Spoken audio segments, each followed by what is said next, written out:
Pero otra cosa es lo que realmente va a ocurrir.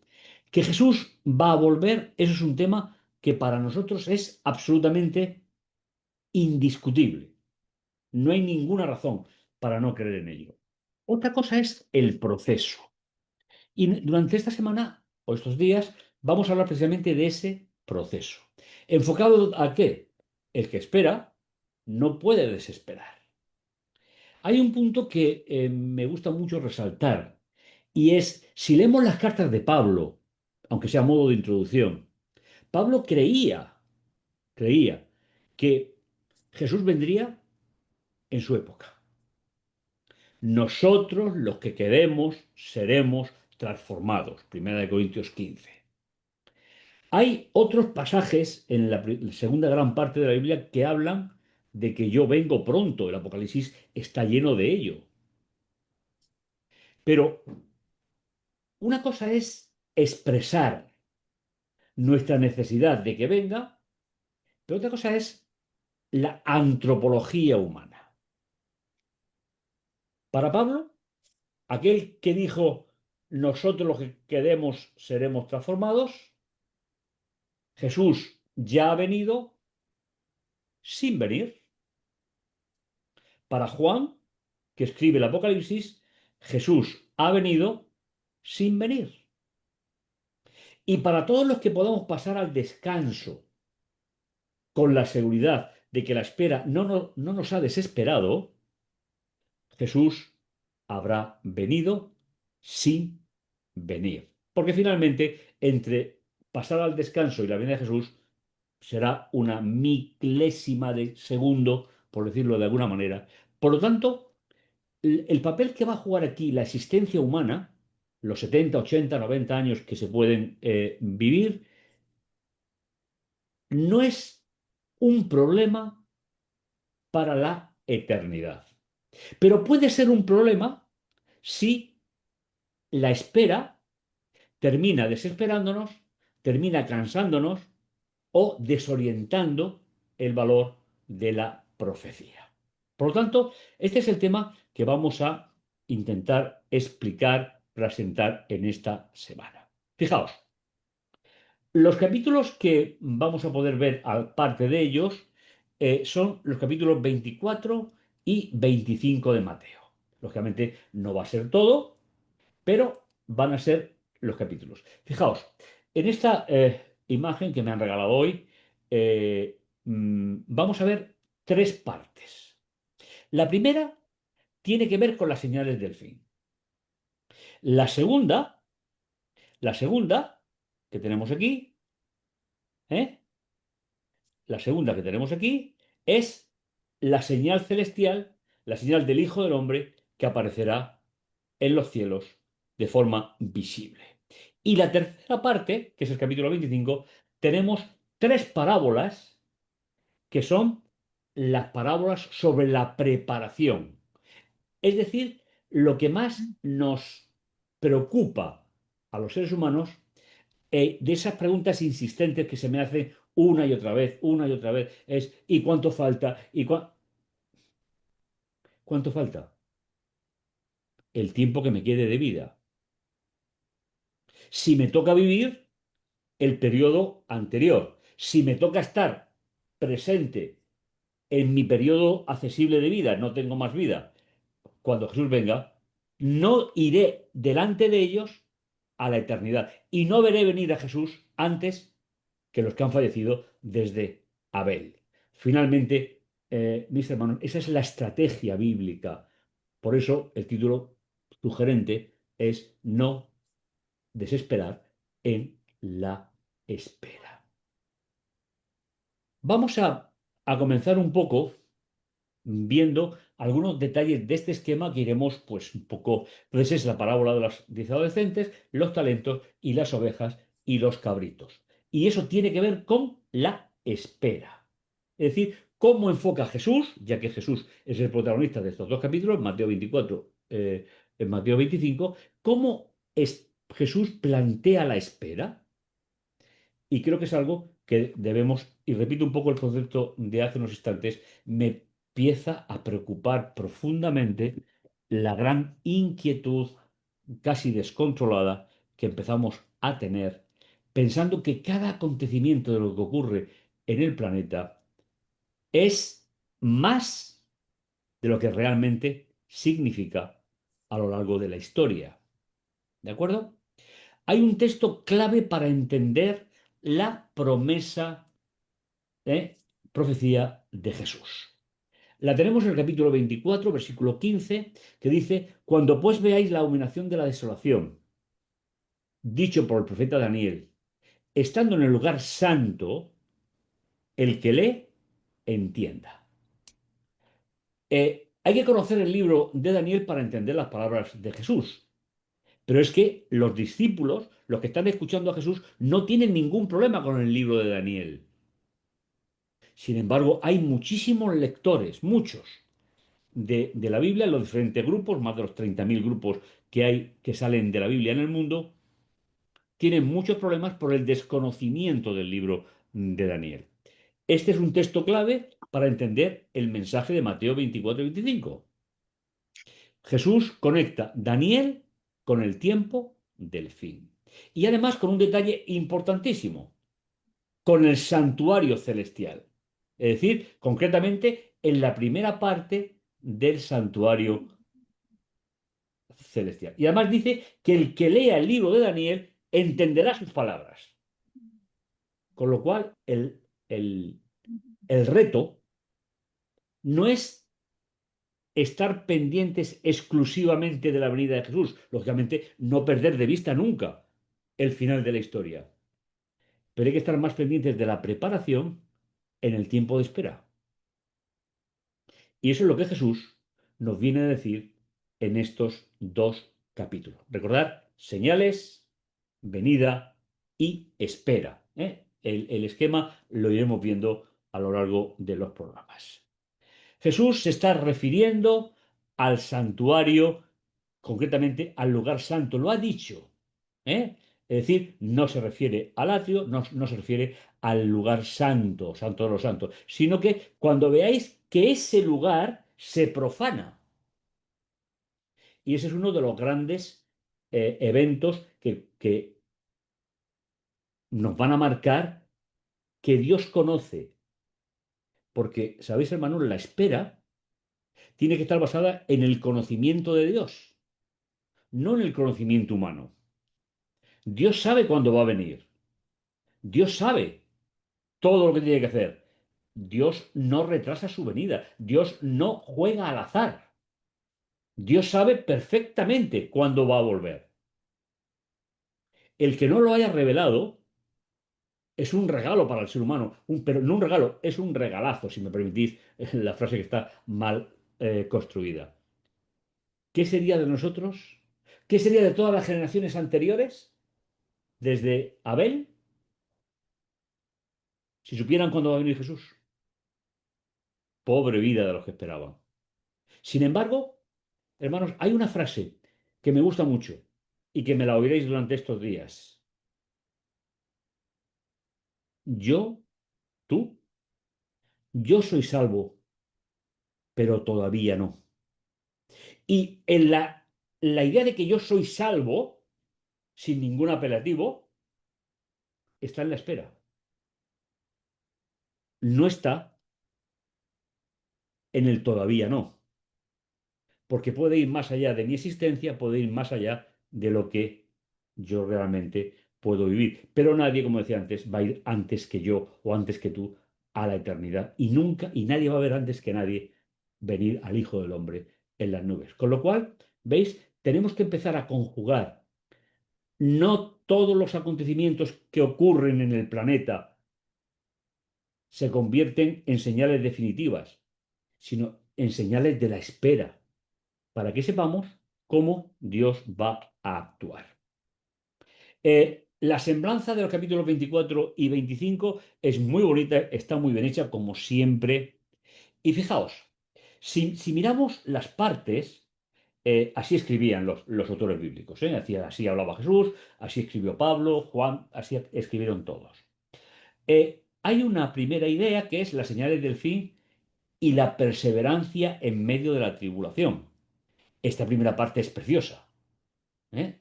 Ya veremos hasta dónde llegamos con todo esto. Eh, el- la segunda parte, la B, la gran tribulación y el peligro del engaño. Fijaos cómo ya en aquella época Jesús está preparando para siglos, milenios de espera. En tercer lugar, el C, 24, 29, 35, venida gloriosa del Hijo del Hombre. ¿Veis? Señales, perseverancia, peligro de engaño y la venida gloriosa del Hijo del Hombre. Esto no es mío. Esto es de Jesús, transportado al texto por Mateo. Después tenemos la parte más importante, que es la vigilancia constante. Qué importante es, mis hermanos, una vigilancia constante. Pero no para estar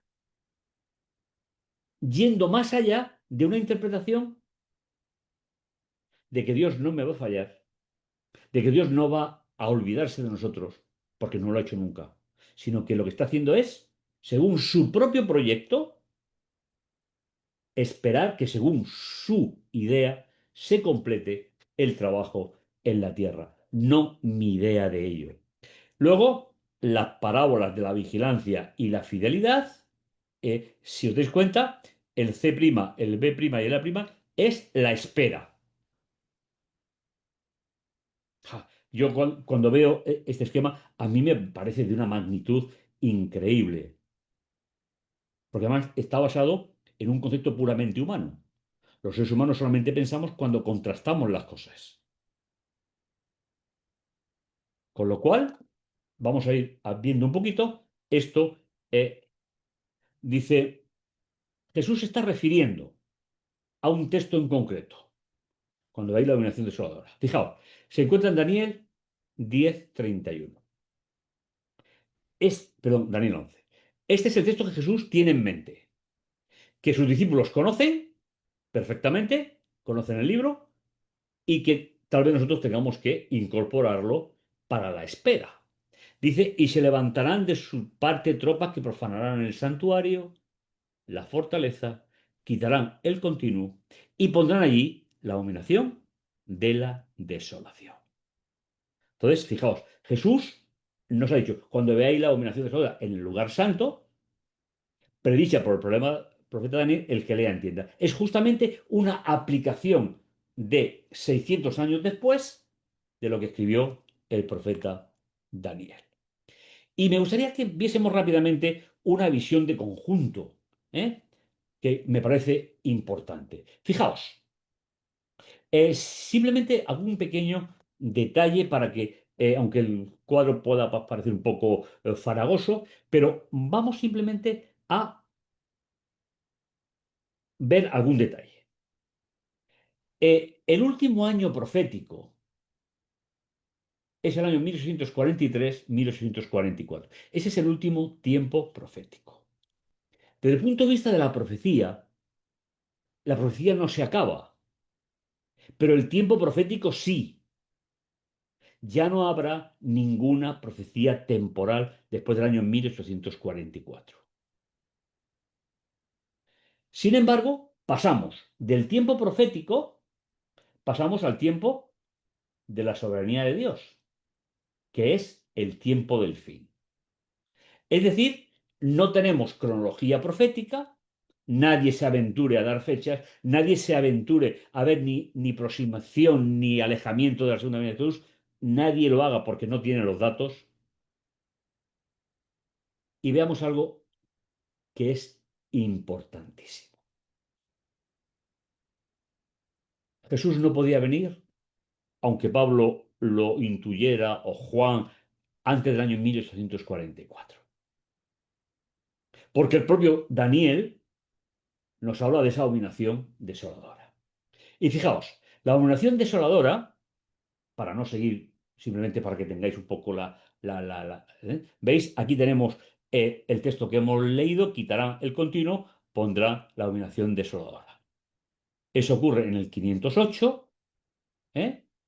Y va a terminar, en 1798. Es decir, ese texto de Jesús Sí está en el tiempo profético, pero a partir del año 1844 es el final del tiempo profético y se sustituye el tiempo profético por el tiempo donde Dios es soberano sin haber indicado cuál es el proceso.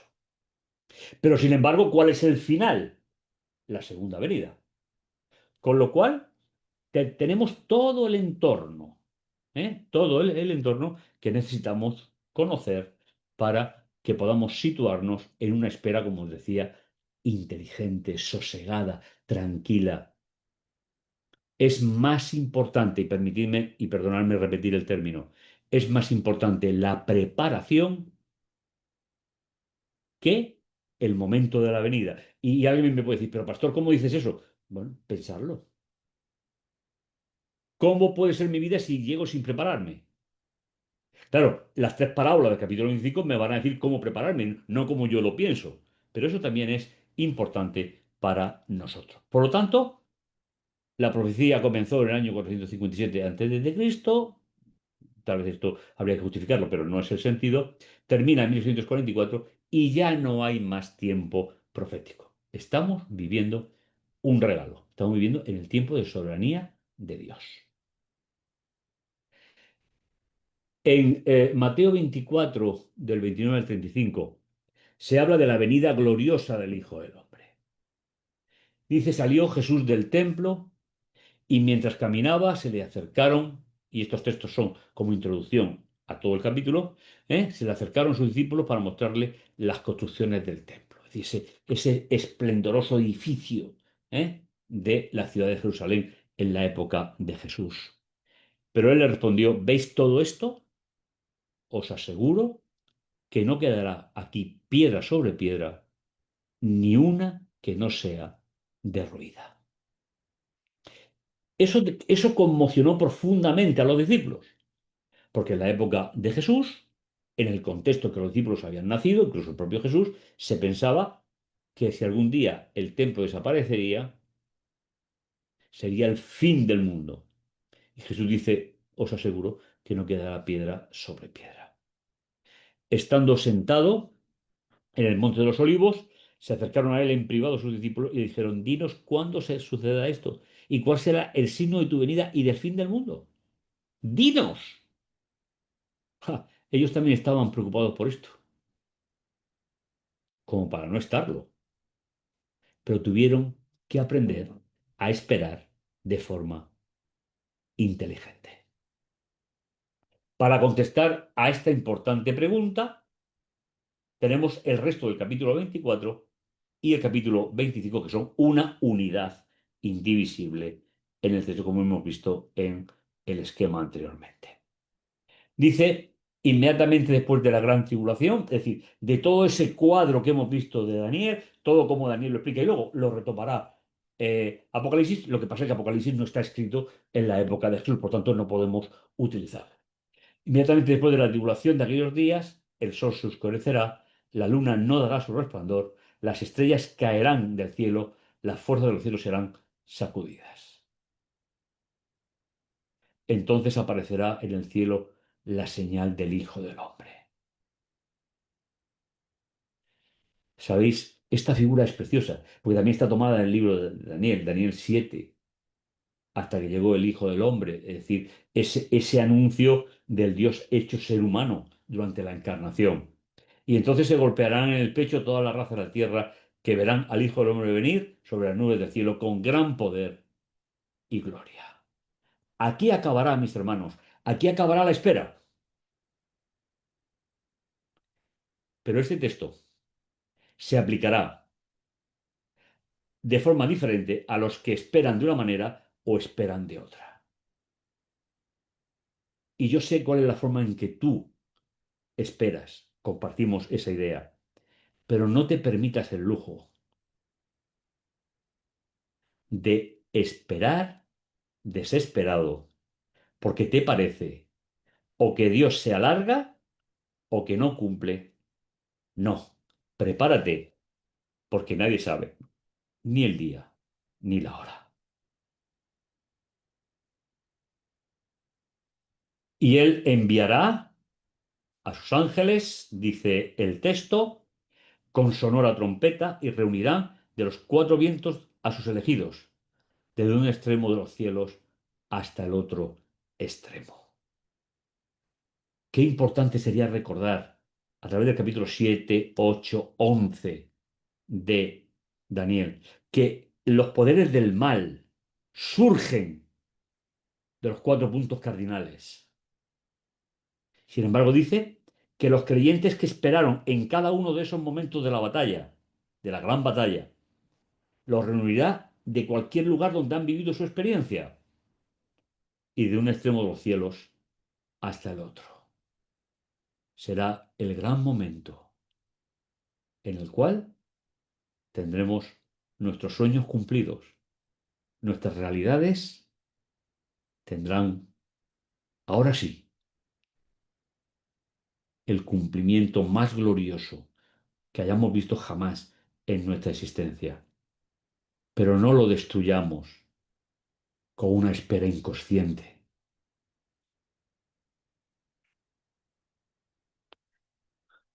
El que espera, no desespera. Y vamos a intentar explicar en las siguientes noches cómo plantear esa espera. Sabemos que va a venir, sabemos que no nos va a fallar. ¿Cómo me organizo para disfrutar de que ya soy salvo? Porque tengo una espera inteligente. Y eso creo que es de un valor importante para nosotros, sobre todo cuando estamos siendo bombardeados.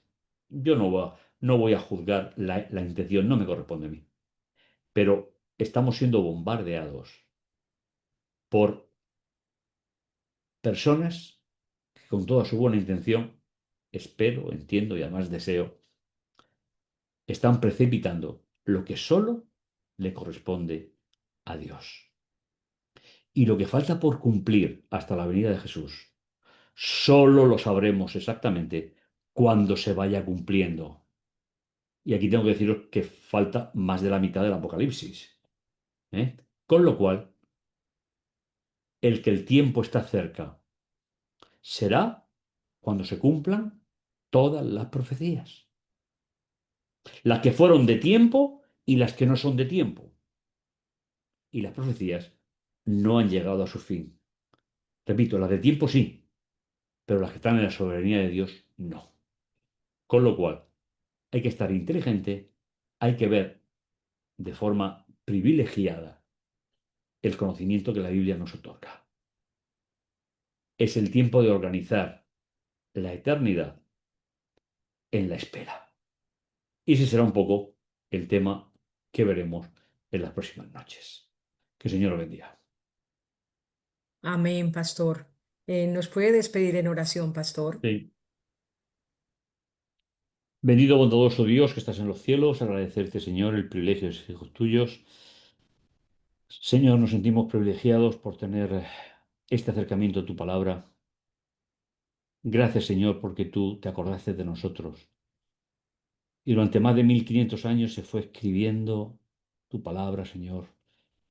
La tenemos, creemos en ti como su verdadero autor y seguimos caminando cada día junto a ti.